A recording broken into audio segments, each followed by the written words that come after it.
I know who you are. You are the autumn people. Where do you come from? The dust. Where do you go to?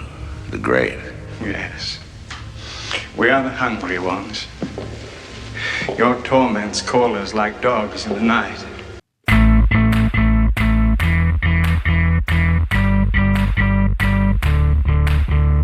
I hear a middle-aged fool like you groaning with midnight despairs from halfway around the world.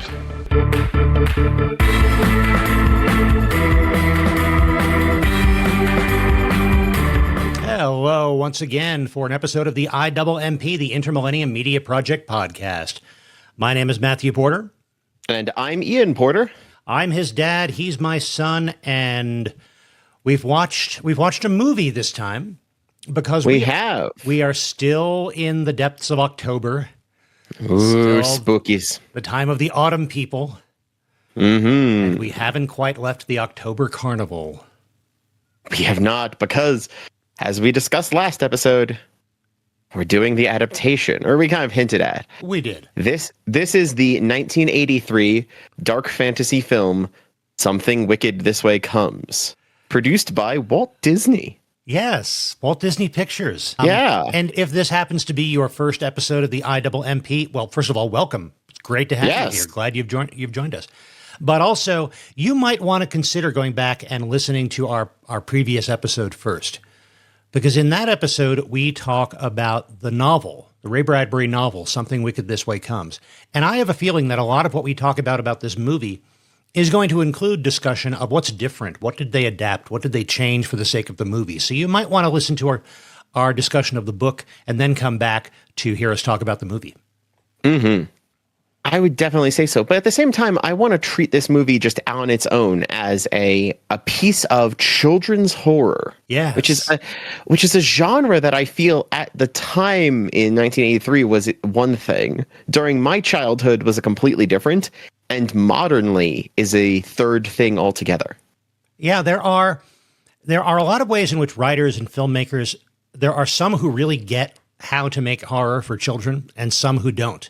And they don't kind of understand, why do kids want to be scared? In what ways do kids appreciate being scared? And that can be a hard target to hit sometimes. Yes. How is it that we start on Something Wicked This Way Comes? I'm going to just come right out and say it. This is a movie that is built entirely of atmosphere. Yes. This is a movie whose narrative, for being book-based, actually falls a little bit more roughly than the book it's based on. I would say that this is a bit of a sequence of vignettes at times. Yes, and this happens, I think, in some novel adaptations. What you get is not as much a movie that holds together completely in its own right, as much as a series of illustrations of pieces from the book. And it's not focused on the narrative coming together in a very coherent or very specific way. But I have to say that about the book didn't have a super complex narrative. So much of the book was about the atmosphere and the tone set by the very rich language in which that book is written. Here, I think we've got a filmmaker trying to translate that into rich imagery and rich mood in the way that the film is shot.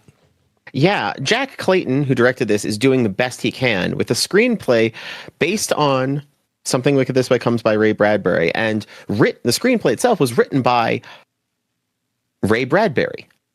This is one of those instances where the movie was written by the author, and yet they come across very differently. But Ray Bradbury still is able to have that tone-first environmental feeling, that chill in the air is the core of the horror kind of look the entire way through. He's able to keep that, even having narration that is very similar to the way the narrator in the book is doing stuff. Sometimes exact, sometimes not.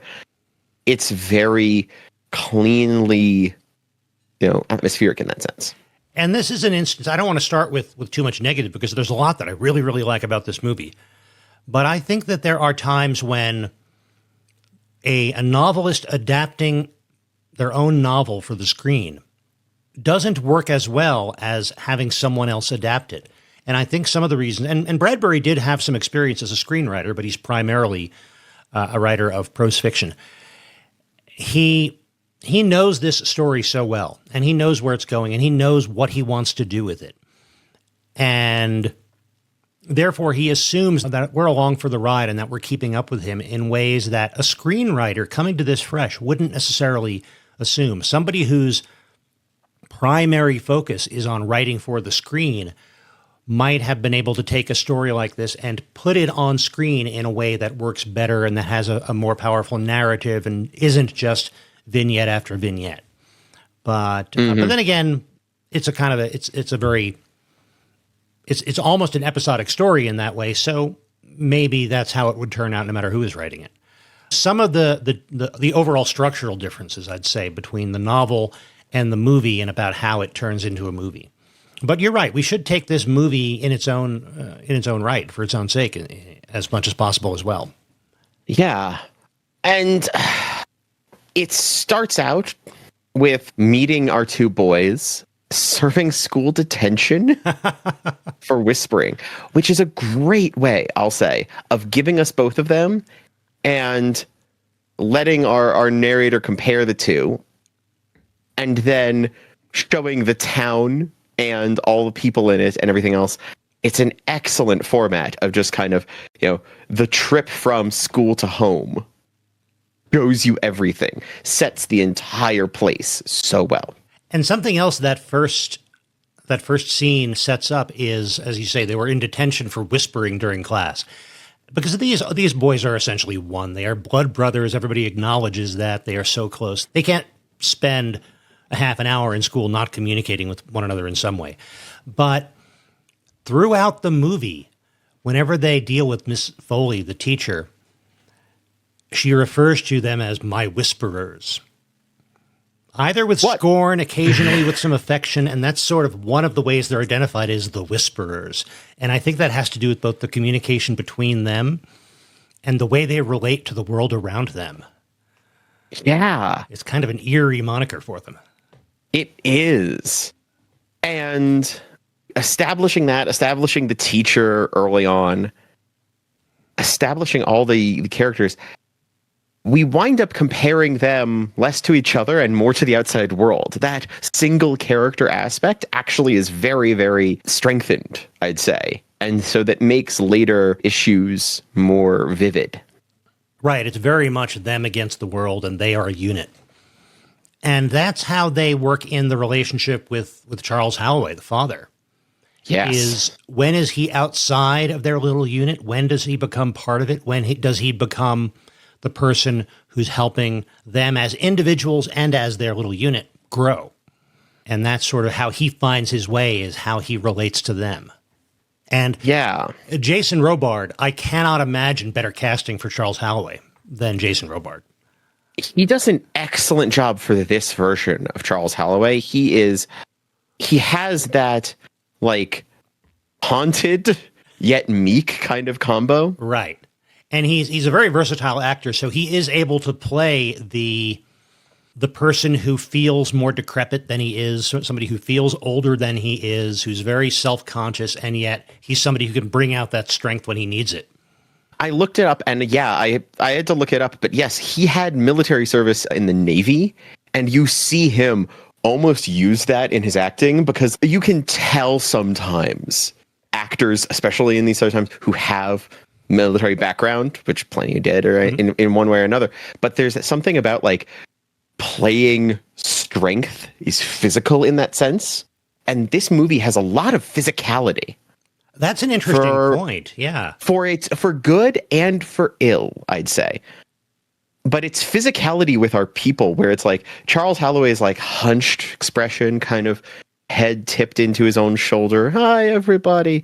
And then when he needs to actually deal with something, when he's later in the story kind of finding his own strength, he just goes up to attention and he has this force. And I can see that routine of military life being what he pulls upon that. Interesting point there. There were so many actors of his generation who in their youth had military service. I wonder to what extent that helps define what we think of as that style of acting from that period of Hollywood. Mm-hmm. Yeah, because you're going to have something that has that form and that rigidity for presentation is going to affect how you do presentation in that sense. At very least, he has that to draw from when the character needs it. Exactly. And you're right. This is part and parcel of turning a novel into a movie, but there is a physicality to everything that's happening. That everything in the book seemed a little bit kind of misty, of one step removed. We're getting a flowery description of something that's being remembered, and we're seeing it immediately on screen, which gives it heightens the horror aspect, but also it makes it a little more confrontable, a little more understandable because we can see it. I agree. Like, that's the thing. Like, I think that it does so much for the town, and it does so much for certain moments of scare when there's that visual nature of seeing something. But the fact that all of the big scary things are solid. Yes. And therefore we lose these unnatural description elements. It's like, yes, he's creepy, but he's not shadows on the wall that make him look like he's not really a human. He never, like, our bad guy never stops looking punchable. And that changes something. Yes, and Jonathan Pryce as Mr. Dark is also good casting. Jonathan Pryce as Mr. Dark doing such work, and yet also not always being able to give the role what it wants. Mm-hmm. You're right about the kind of the punchability. You get the impression that, we could solve a lot of this right now with a good uppercut. Oh, absolutely. You and that chiseled draw, Mr. Pryce.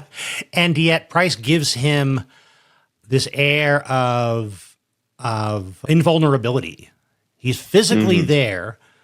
He's not super imposing, except that his demeanor is very imposing. And yet you get the impression that there are depths there. And he is not afraid of you or anything else, and he doesn't have to be. But we've gotten to meet the town here. We get to meet the amputee bartender. We get to meet the very, very imaginative, best I'll give you, barber, who's constantly thinking about exotic women in exotic locations. Yes. Dude is just a walking travel ad at times in the worst ways. Right. And really wants to meet some ladies. Exactly. The lotto-obsessed cigar shop owner. Right. He wants money more than anything else. Mm-hmm. We kind of meet all these characters, get all this. We hear all about the little faults and flaws of the people that make the town what it is. Yeah, we hear about how the old stern school teacher used to be so beautiful and desired when she was young. Exactly. Yeah. And clearly they are setting us up for what they do later with the carnival. Mm-hmm. And we meet Charles Holloway, who is not the janitor in the library. He's the librarian. He's the librarian. Makes him a little more engaged in the town, a little more outgoing, which, again, you have to do for a movie. You can't have him filled with interior monologue. You've got to have him out and dealing with people. Yeah, he has to be a bit more personable than book Charles Holloway. Yeah. And we get to meet the rest of the families. We get to meet Mrs. Holloway, who is very, kind and, cooking dinner and taking care of the family. She's a little bit less flat, actually, than she is in the book, I'll say. Yeah. She's got a little bit more to her. We also get to meet Mrs. Nightshade. And we get to see this stark contrast between their lives, where the Halloways are kind of a normal family. Things are going all right. And the Nightshades they feel like they're perpetually teetering. Right. They are so torn and they're so unsettled because they have this dream that her husband, his father, Mr. Nightshade, is going to come back from his overseas trip someday. And yet they kind of know that he's not. And she is very lonely. She has gentlemen visitors, and yet she knows her husband's going to come back someday, even though she dreams that her husband is going to come back someday. And Jim dreams of having a father.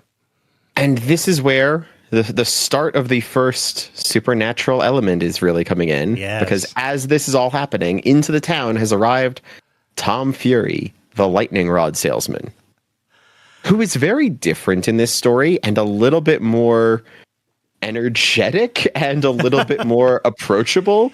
He's actually going around and selling in the street and getting a small crowd around him and such. He's much more the slightly crazy traveling prophet. Yeah. He's not the music man, slick guy comes into town with a cool line of patter, sells you stuff you don't necessarily need, but he convinces you absolutely need it. Instead, he's all the mystical Orient where these things were crafted to protect you as you need protection from lightning. And I can tell when the storm is coming, so trust me, you need this now. I was very surprised. He seemed, because we get to see him like walking into town and looking over his shoulder at the storm clouds. And he just has a lot more presence overall. Mm-hmm. And he is so distinct. He is such a great contrast to the normality of the town as we see it at the beginning and the polished weirdness of the carnival as we see it later. He is this thing in between. He's sort of a bridge between these strange worlds. And he meets the boys, goes through the entire thing of learning their names and pitching to them, but he sells the lightning rod to Jim Nightshade for like 2 pennies. So practically he gives it to him, but he still makes sure it's a sale. Yes. He still makes it an event. He still goes through the process in that sense. And that also gives us another way to see the situation that Jim and his mom are in, that they don't have a lot of money to spare. They've got a little jar on the counter with what little bit they've been able to put aside. And Jim gives this to Tom Fury in exchange for the lightning rod. Mm-hmm. He picks out one of the lightning rods, the one of scarab beetle design. Very cool designs on these lightning rods. Very cool design. Okay, I gotta say, maybe it's just the amount of anime I've been watching, but there's something about this version of Tom Fury, this man in this long coat and a hat wandering into town with a large sequence of like metal rods with ancient designs on them. Like in this movie, he sells one of them to the kids and acts as this character. In an anime, this guy would roll into town, the wind would happen, and he'd mystically float all of these rods into the air and fight a demon with them, which he kind of does later, I'll just say. But there's something about this version of Tom Fury that is way more action hero. Yes, I felt like at any moment the switch could flip and he could throw off the crazy prophet routine and become the veteran mentor from a Final Fantasy game. Yes, exactly. He has that kind of air in the weirdest way. Yep. But they put up the lightning rod, and they also, as that's happening, I believe, or like that night, see the papers being scattered around town announcing the incoming carnival. Yes, and Dark is there tossing flyers in the air to blow around town. Dark's there early. Yes. But we'd only see him from a distance and from behind with this almost funereal formality as to the way he's stalking about the town, tossing flyers into the air. And so we see the boys pick it up and get confused but excited. And we watch Charles Halloway pick one up, and the dark pallor of concern washes over him for a moment. Right. And we start to see strange things happening in town, like people having visions, like Tom Fury having a vision of the beautiful woman trapped in ice. Mm-hmm. And in comes the carnival, and the carnival just feels so different and interesting in this. It is creepy, but it is so much more properly approachable and normal. It is. There's this physicality to it, and it is like a polished showbiz operation. The setting up in the quick night doesn't seem as confusing. Right. And the train rolling in, which is an iconic thing they put a lot of time on. They show the opening credits over the train incoming. They show all of this. The train has all of these cars, which are spooky. The first really weird, almost supernatural kind of thing we get about the carnival, unless you count the fact that Dark was in town even before the train got there, is the fact that they see the train roll in. They are running, and it's coming in late at night, which is weird in the first place. But they get there moments after the train came to a stop, and the carnival is completely set up. Yes. They don't watch the tents go up, and they don't stay there for an hour watching all the people, hammer pegs and all this. It's like as soon as the train stopped, somebody snapped their fingers and the carnival is ready to go. Definitely eerie. And this is, I believe, where we first get Will Halloway talking with his father. Yes. It's right after this scene where they talk about, it's 3 a.m., the witching hour when people die, which is such an interesting thing. But it also leans in on the fact that this movie is a lot more about fatherhood. And I mean, that's an aspect from the book as well. Mm-hmm. But it has to pare down its presentation to some extent.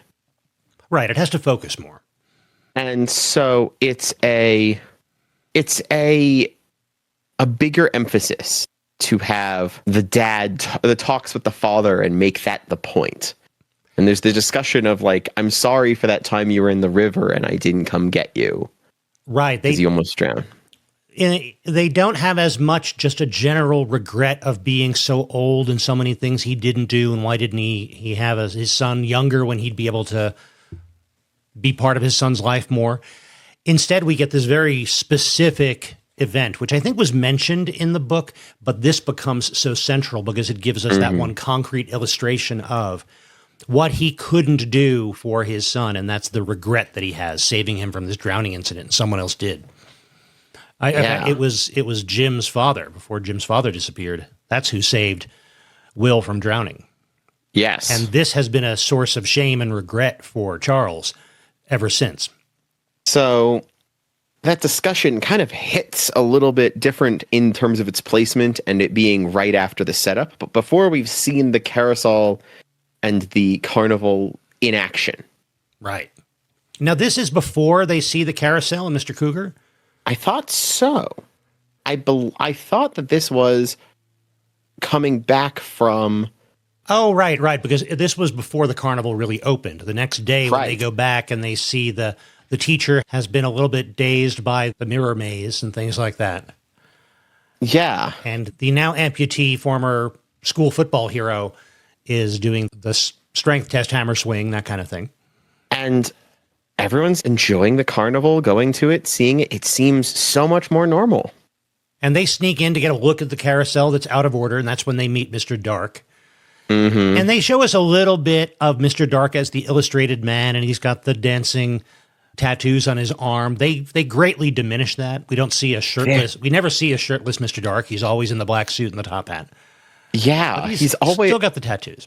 He's still got the tattoos, but he's not as vividly illustrated and they use a certain type of special effect that was more common in this time, which is that layered animation aspect. A lot of animated smoke effects, a lot of animation layered into the footage on Mr. Dark whenever they show that.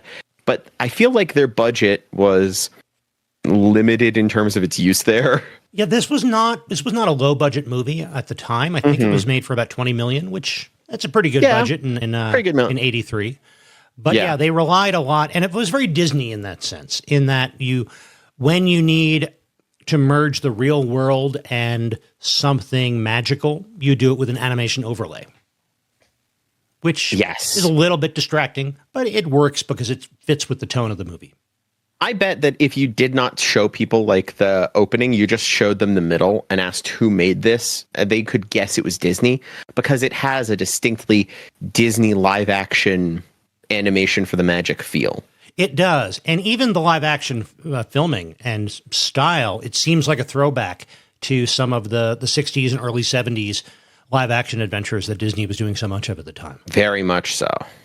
And part of what we do get is seeing the carousel in action. Right. As the carousel takes the assistant, Mr. Cougar, and reverts him. Because they know something's up with this carousel, so they come back late at night and they sneak in and see this happening. Yeah. And they watch it go backwards. And that's an interesting way to do the backwards. It's kind of multi-exposure. Yes. And shaky cam. Right. We get this kind of blur.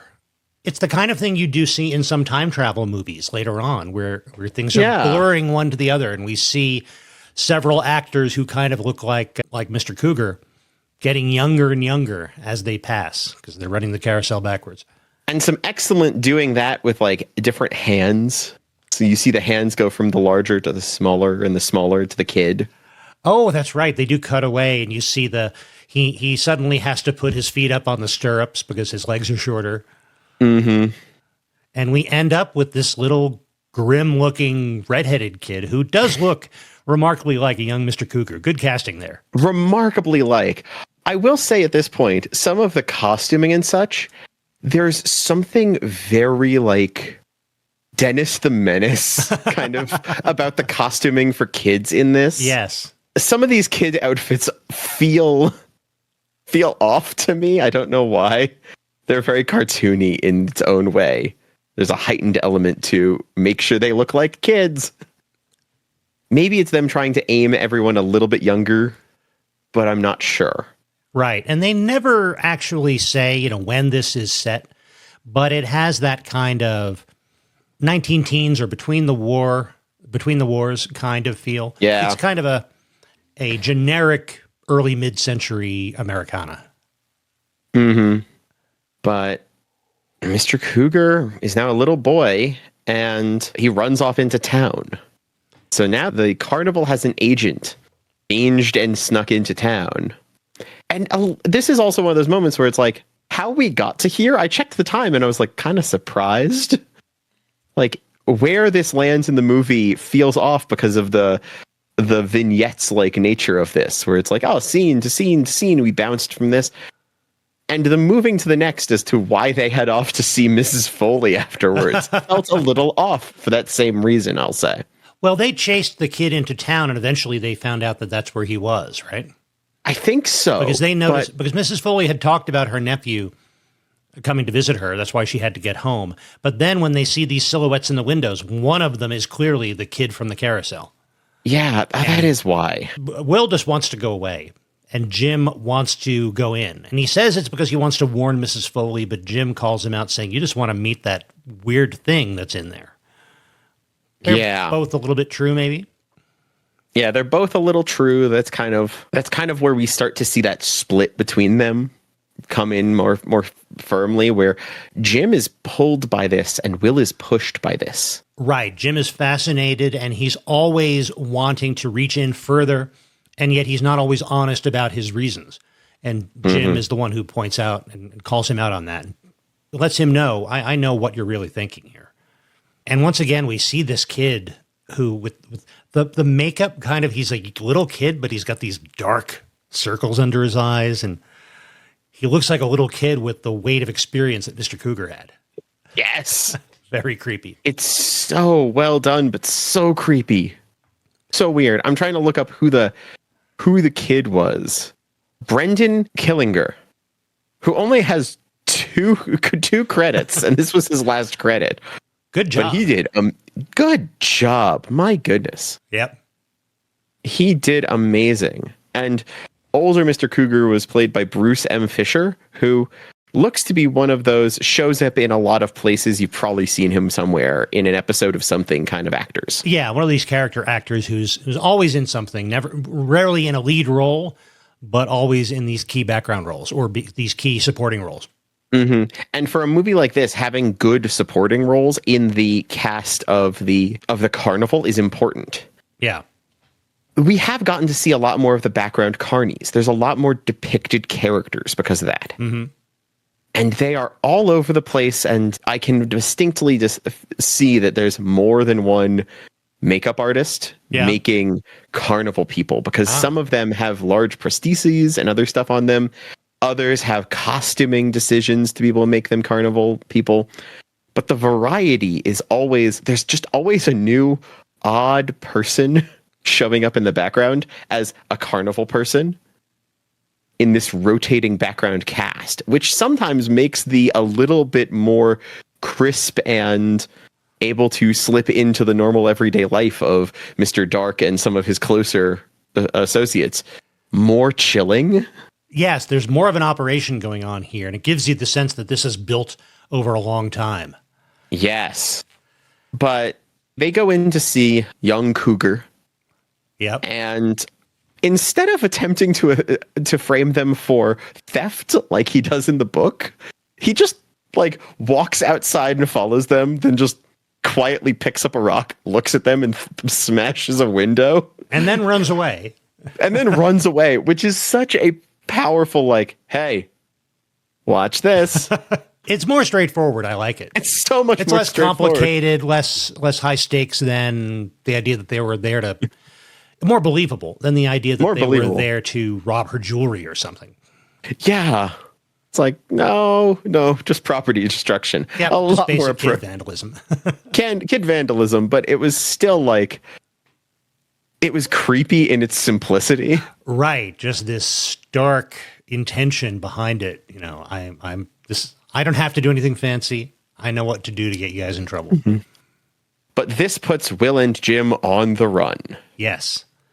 And it's during this on the run segment where we start to see bits of the other people in the town being drawn in, if I remember correctly. Right. I think this was through that first day of the carnival and other times. There's the exotic dancing ladies tent. And of course, the barber has gone in there and is called up to join the dance. And he's surrounded by these beautiful women and he seems to be in ecstasy. And that's the last we see of him for a while. Yeah. And the money-loving cigar store owner plays the Wheel of Fortune game and wins $1,000 and is just delighted by that. And then he gets to ride the Ferris wheel, sharing the bench with a beautiful lady we have seen before. And she's part of Dark's operation. This is the movie's version of the witch. Who we saw whose ring is such a distinctive piece of her costuming. This ring with this glowing red jewel in it, which is part of what the lightning rod salesman Tom Fury saw when the Dust Witch was in ice, which is something that keeps on being like, you know, the camera will zoom in on it and it'll glow for a moment when magic is happening. Right. And she's played by Pam Grier, who does a great job because she's called on to be so many different kinds of characters, because she essentially has to appeal to all of the different people that the carnival is dragging in. Yes. Oh, and the cigar store owner gets on this Ferris wheel, takes a ride, and he's not there when it comes back to the bottom. She's there alone. Yeah. People are just kind of vanishing into the carnival. Yes. And later that night is when we see what happens to Ms. Foley, the teacher. Mm-hmm. And she's looking in the mirror. She's remembering how beautiful she was when she was young. And then she sees herself in the mirror as beautiful as she was, and she's delighted and amazed. And then there's this flash of green over her eyes, the same green as the magic we tend to see with the Dust Witch. And she's struck blind. Yeah. She's just can't see at all now. Yes. Which is very creepy. Honestly, hers is one of the more direct, like, magical attacks in that sense. Yes, and they are in general. They are more direct in this movie. Mm-hmm. There's a little bit... That physicality leads to a little less subtlety. And yet we get something much less physical that night when the carnival is hunting for the kids. In the book, we get their hot air balloon. There's no sign of a hot air balloon in this movie. So we don't get the balloon floating over the town, looking for them and marking their roof and all this stuff. Instead, we get a green magical fog spreading out and finding their houses and giving them terrible dreams and finding out where they are. Yeah, we wind up instead with, like, try to go to bed and are instead attacked by roof decay and tarantulas. Yes. But that is resisted by the power of the lightning rod. I'm imagining a service van with this, advertisement on the side, roof problems, tarantulas, call 555-6868. On this episode of This Old House, we're going to repair a roof and fix some tarantula damage around some windowsills. But yeah, this is, you're right, it's finally dispelled when there's a strike of lightning on the lightning rod. And I will say that's an interesting thing. In the book, this is going to be one of those clear comparisons. In the book, the storm is something of the carnival, and so the wind carries the carnival's will. Right. The lightning carries the carnival's will. In the movie, the wind brings information to people who need to know it to fight the carnival. Right. The wind lifts up tent flaps to show flashes for characters to run in and find something. In this, the storm's lightning dispels the carnival. The wind and the weather themselves are on the opposite team in the movie. And that's such an interesting shift because it adds to characters like Tom Fury, who hasn't been captured in the same way by the carnival yet. He's been captured, but his fate is different in the movie than in the book. And his nature is different here. There is just his attachment to the wind and everyone else's, they've got an ally in a different way.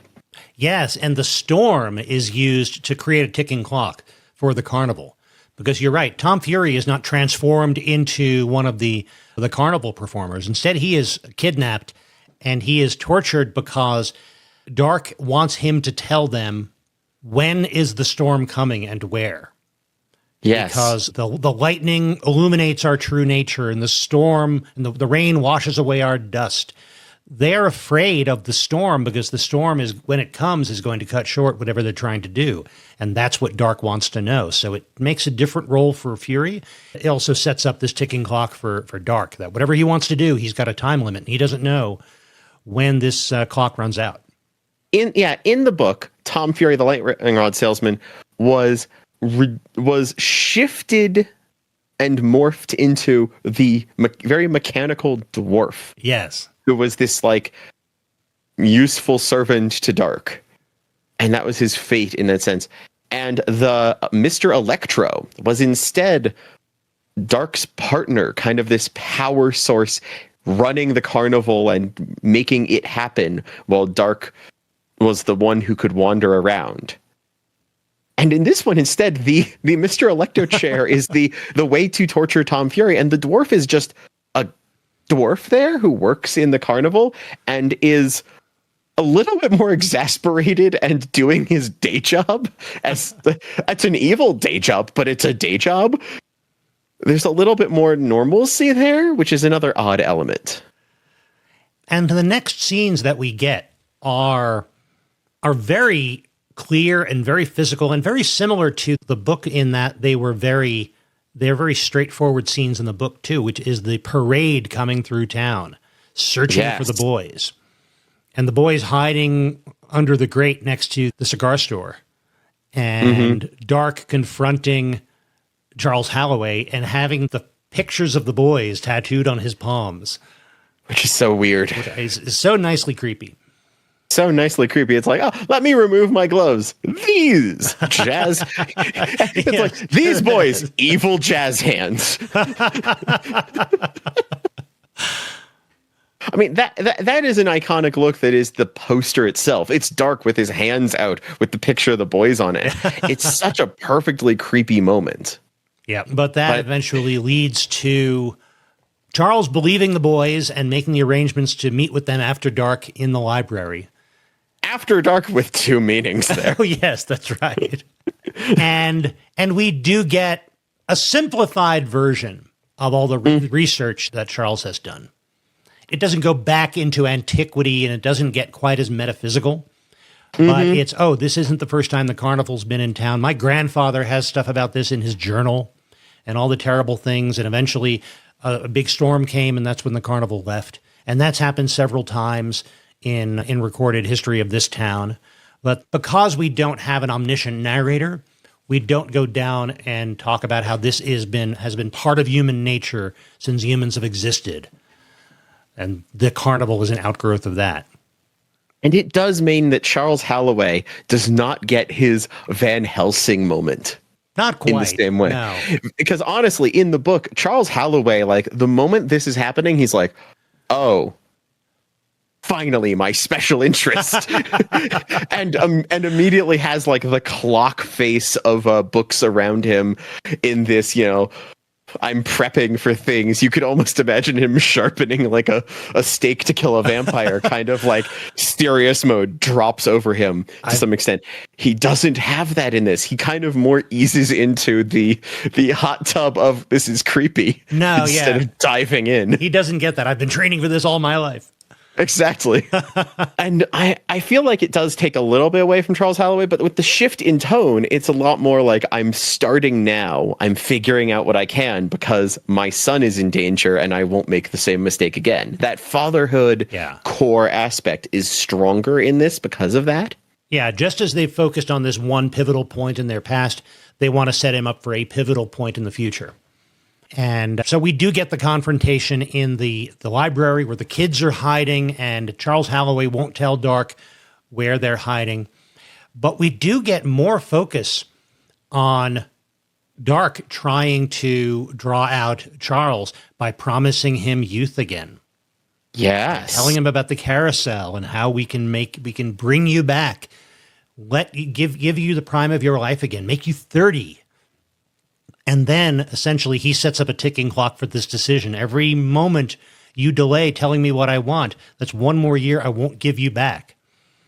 And this wonderful scene where Dark has picked up, I think it's the grandfather's journal, and is tearing pages out of them, and they burst into flame as he tears them out.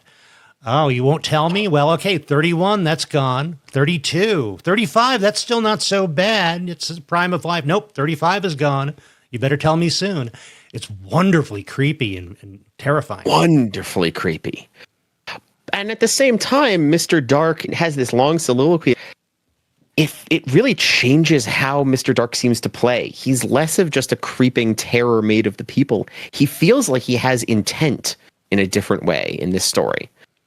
He's there kind of like offering things to Charles in a way that seems surprising to Charles. And that's true. And it's all much more direct. And part of that is, I think it's just a change in tone. Part of it is a change in adapting it to film. But we see that overall in the way that the carnival operates. Again, I'm comparing it to the book. In the book, it was more of the carnival will give you what you think you want. And it will not make you happy. You think you want to be young and pretty again? Fine. But then you're going to be totally disconnected from the world in which you have spent the last 40 years. Things like that. And instead, in the movie, it's more of a direct, I will give you this, but in exchange, I will charge you that. This is what payment I will extract. I will make you beautiful, but I will strike you blind. And we see this, the results of this in the parade, because some of the people they've already taken are in the parade. You want to be surrounded by beautiful women? Fine. You'll be surrounded by beautiful women, and you'll be in the carnival as the bearded lady.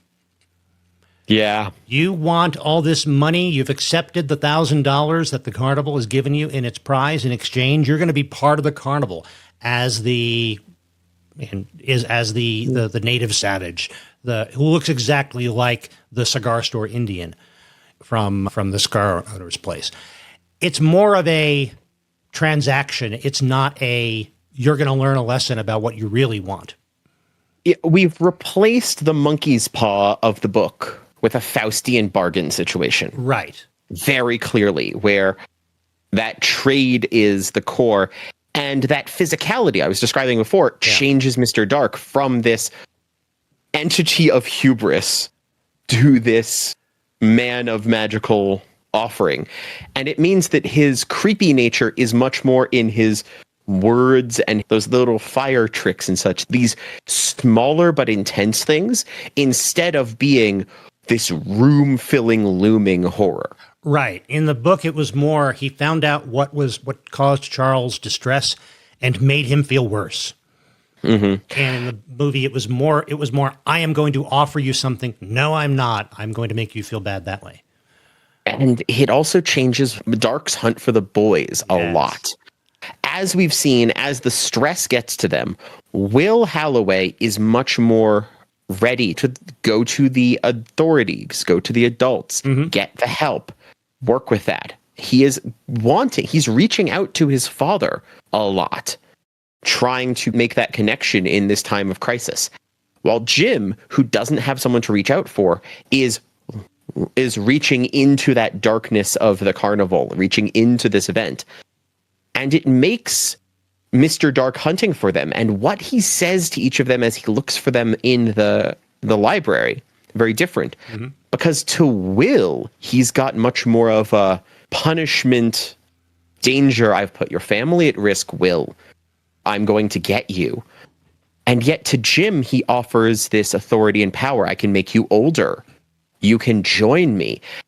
This element of Jim Nightshade as what Mr. Dark does not feel as immortal in an odd way, because it makes it feel like Mr. Dark is trying to obtain Jim as an apprentice and enact some kind of vengeance on Will.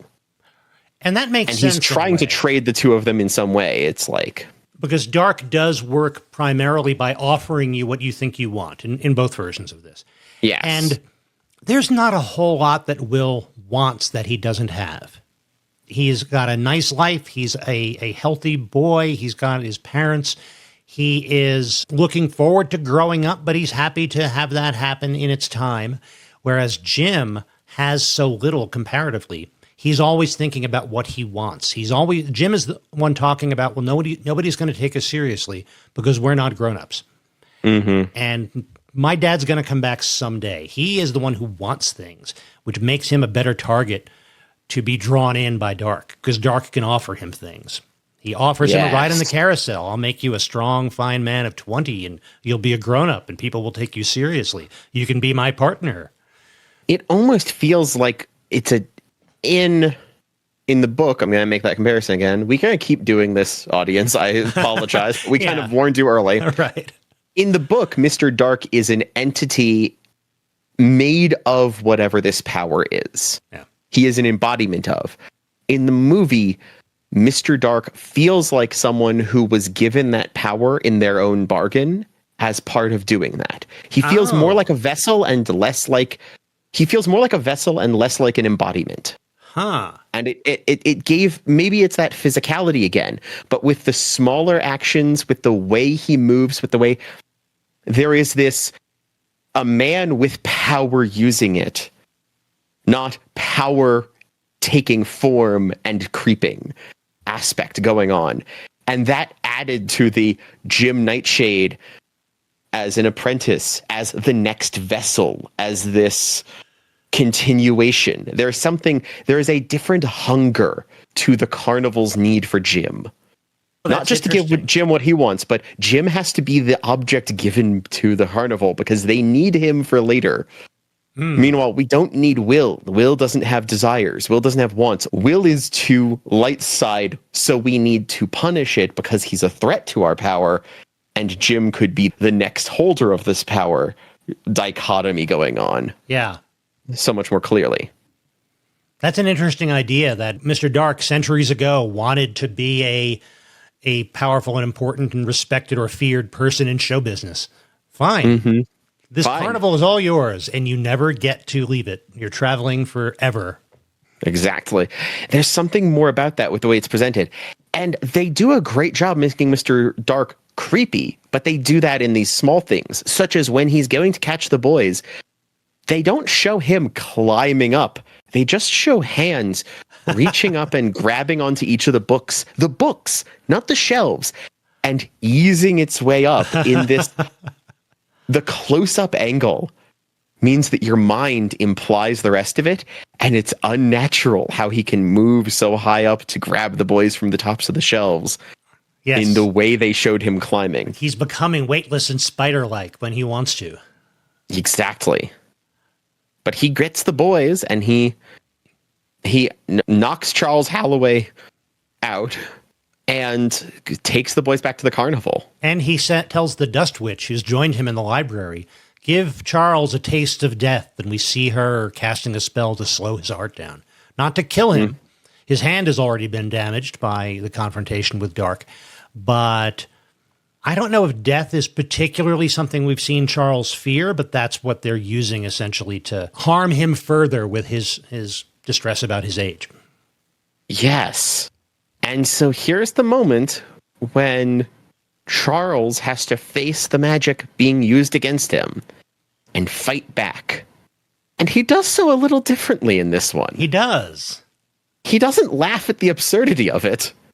He kind of willpowers himself to not, I've got stuff to do. Giving up is the wrong thing. Yes, they really downplay that idea of the opposite of the evil of this carnival is joy. They feed upon sadness and despair and distress. We need to counter that with happiness and joy. Instead, it's more about willpower and remembering what we have to do for each other. There's an aspect of like hope. Like the moment you lose hope is when the carnival gets you. Oh, that's an interesting point. I didn't expect to make this comparison, but it reminded me distinctly of how the ending to the movie Scott Pilgrim versus the World and the book Scott Pilgrim are completely different because the main character learns a different point and pulls a different weapon. And I'm like, did Charles Halloway just pull a different weapon to fight off the darkness in this story of the movie than he does in the book? Yeah. Is this there's a weird parallel there of like the book teaches one thing, the movie teaches another. They're both accurate, but they're different ways of dealing with it. Both valid. That's right. Both valid. I just didn't expect to compare Something Wicked This Way Comes to Scott Pilgrim. Now are we going to get the Netflix animation that kind of bridges the gap? And that'd be great. Oh boy. But yeah, we see Charles kind of like pushes the Dust Witch away with just like, back off, I have stuff to do. You stole my boy and I'm not messing it up this time. And runs off to the carnival. And in doing so, finally does get that like little bit of serious mode that I've been hoping for from him. yes.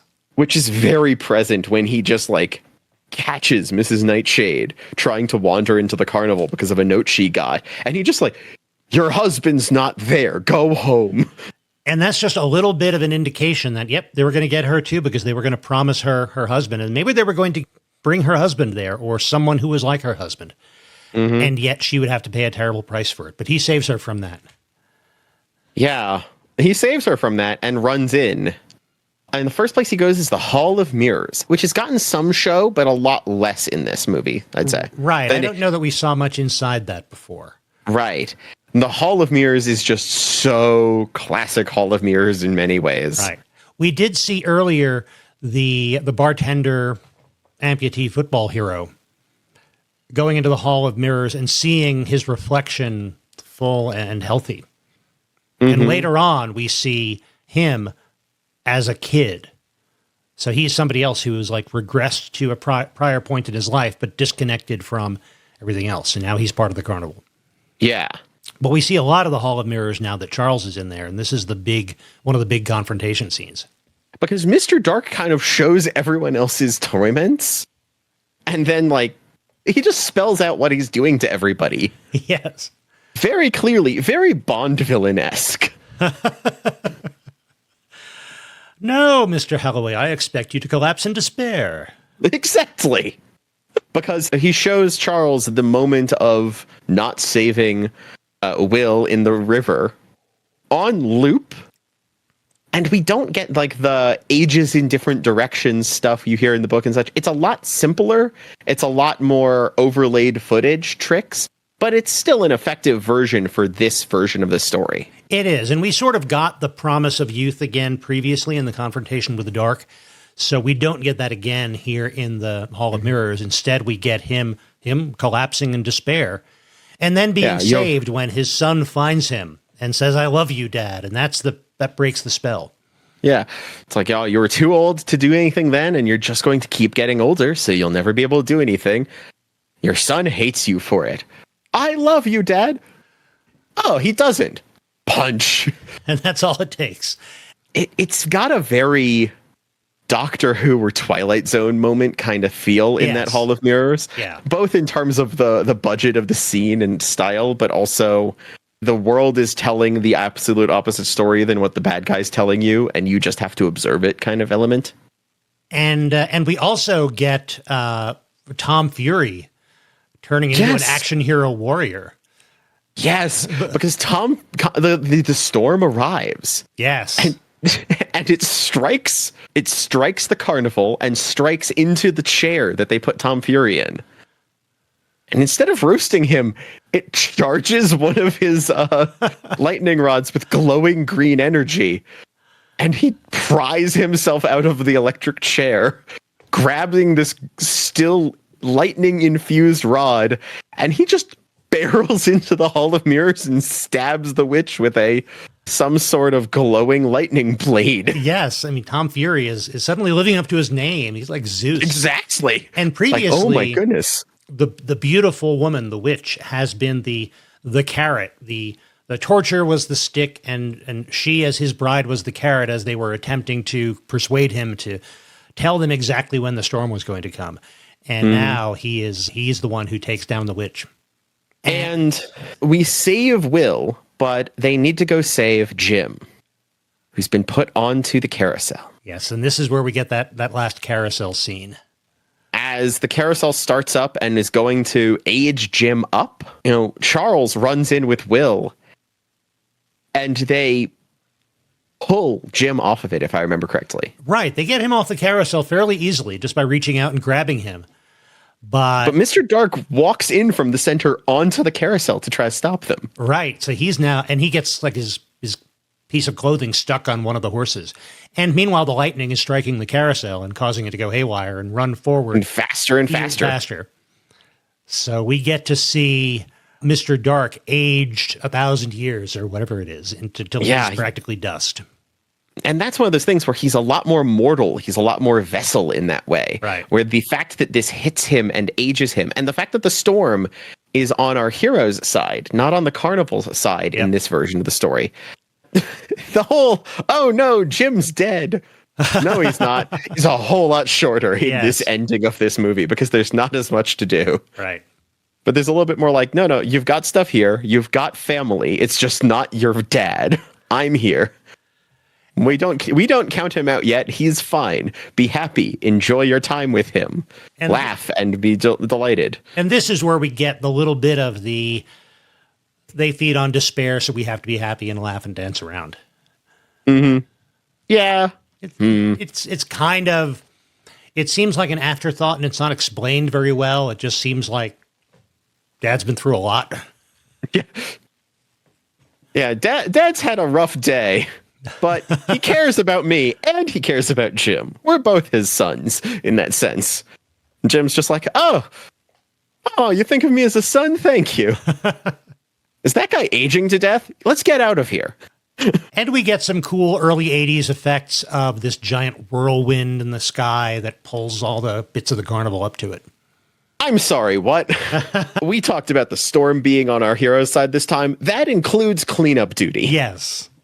The tornado, there's a giant tornado that just picks up the carnival and erases it. And it's gone. Yep. And that's kind of the end of the film as Jim, Will, and Charles head back into town and it's all good. We get a little more narration, which also clarifies if it wasn't clear at the beginning, the bit of narration we got at the beginning was Will remembering this from when he was a kid and talking about how we made memories are going to be told as long as men tell stories about fathers they loved. Mm-hmm. And we get to see Charles playing the harmonica and walking with both Will and Jim.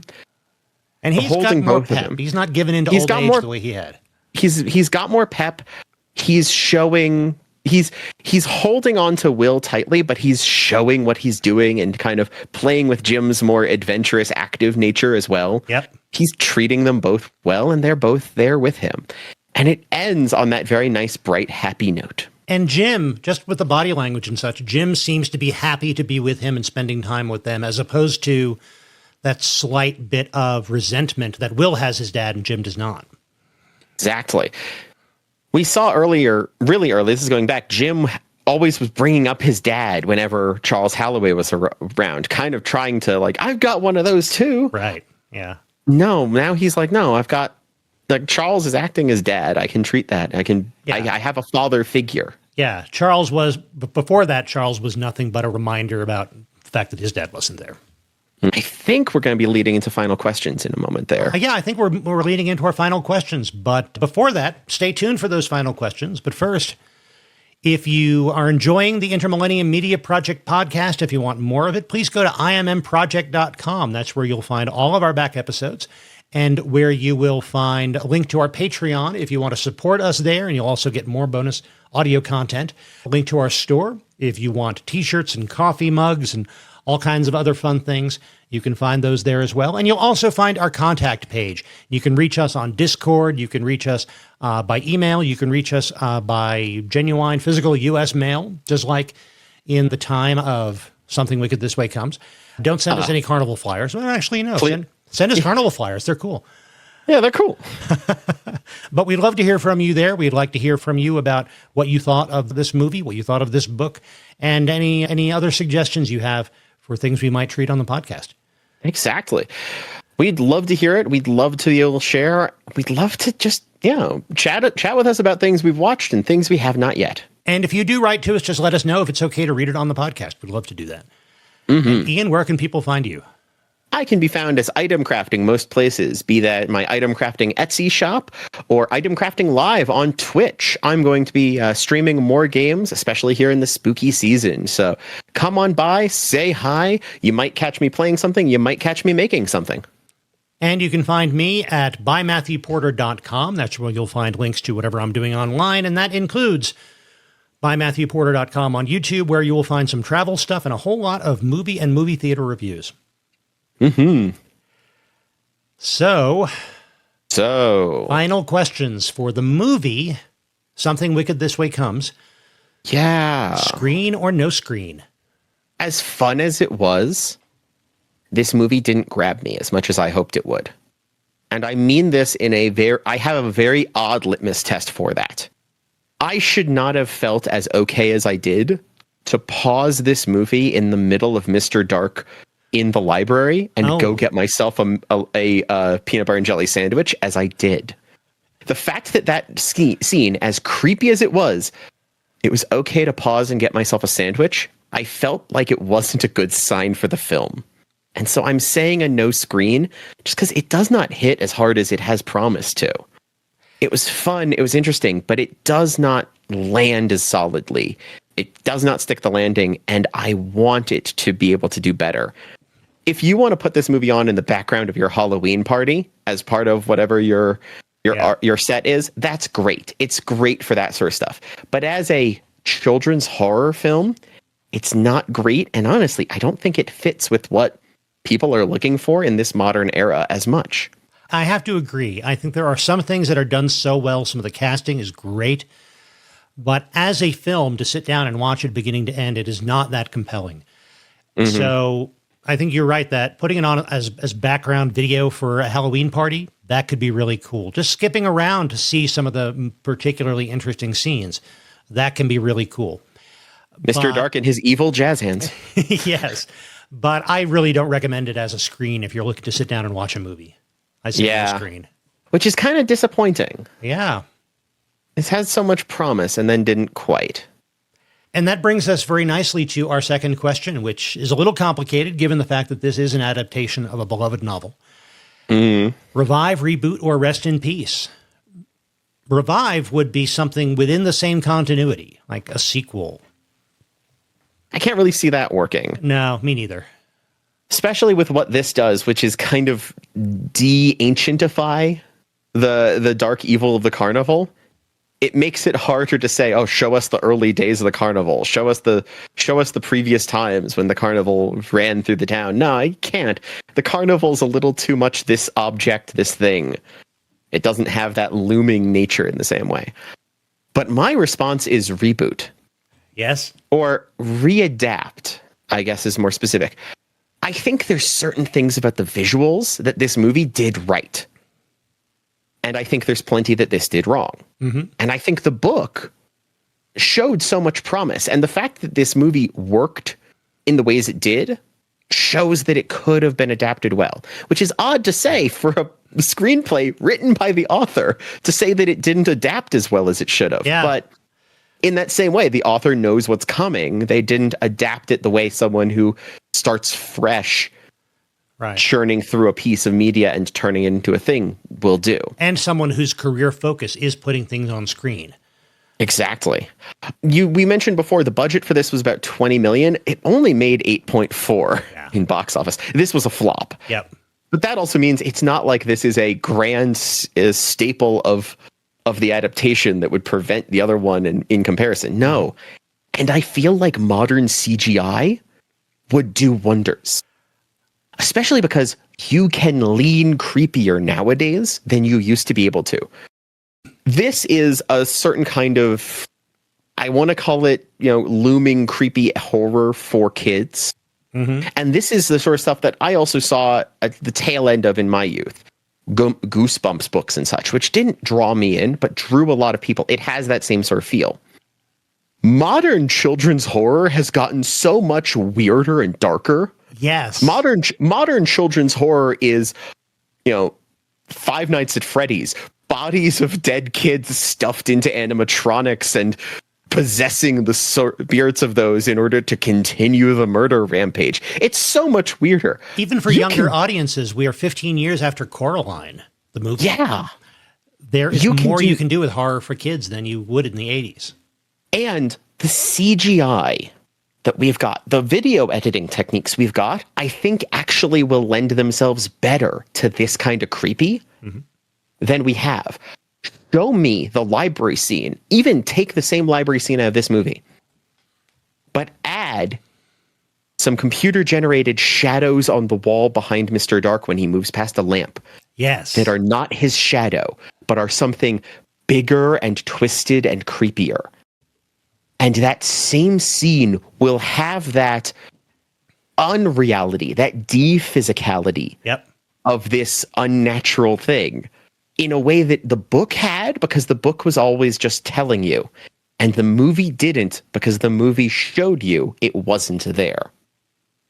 I think you could do, if you take this movie as a review of what you're okay to chop out without overdoing it, and then go through the book and rebuild a screenplay out of the book, using the movie itself as a lens for knowing what you can and cannot do, you could come out the other side with a brilliant creepy horror. It would be like The Ring for children in the right way. And in addition, we tend to think, well, in animation, we often will talk about this is something that is it's targeted for kids, but there are things that are going to go over the heads of the kids that the adults are going to think are really funny. So you can watch it with your family and everybody's going to enjoy it. We don't talk about that in horror very much. But this has the opportunity to be the equivalent in horror, in that there are horrifying things, there are the scares for kids, and then there are the scary things that are going to go over the kids' heads but are going to really hit for grown-ups. Yeah. When I was saying last episode, when I first read this book, the situation of Charles Halloway didn't make a big impact on me. Now that when I reread the book, a few years older than Charles Halloway is supposed to be in the book, that hit very differently. Mm-hmm. And this had elements of horror for grown-ups and for kids. And I think you could do that in an adaptation in a way that I don't really think has been done much before. Maybe Stranger Things has some aspects of that. Stranger Things has some aspects, yeah. And I do think that this could be adapted, like you're saying, with modern filmmaking, modern techniques, modern sensibilities about horror. This could be made into a new movie. It could also be made into a TV series to give you some space to examine the way in which this carnival doesn't change the deal on giving you what you want, but gives you what you want and shows you that it's not what you really need. Yeah. We've seen the Disney version of Something Wicked This Way Comes. I feel like I'm asking for the A24 Pictures version of Something Wicked This Way Comes. Yes. And that would work. Mm-hmm. So I would very much like a reboot of this. Yes. So that's where my vote lands. Yep. So this has been a fun Halloween season. It has. Creepy and interesting and very spooky. Plenty of Bradburyness all over. That's a valid word. That's cromulent. I like it. Oh, good. Yay. I like this time of year because it really gives us a reason to delve into some of these things that we explore through fiction because they're important to us. Yes. There's a depth there. It's important. But next episode, we'll be on to other things. But we will be back in a couple of weeks with more tales of media from the 20th century. Absolutely. And in the meantime, go find something new to watch.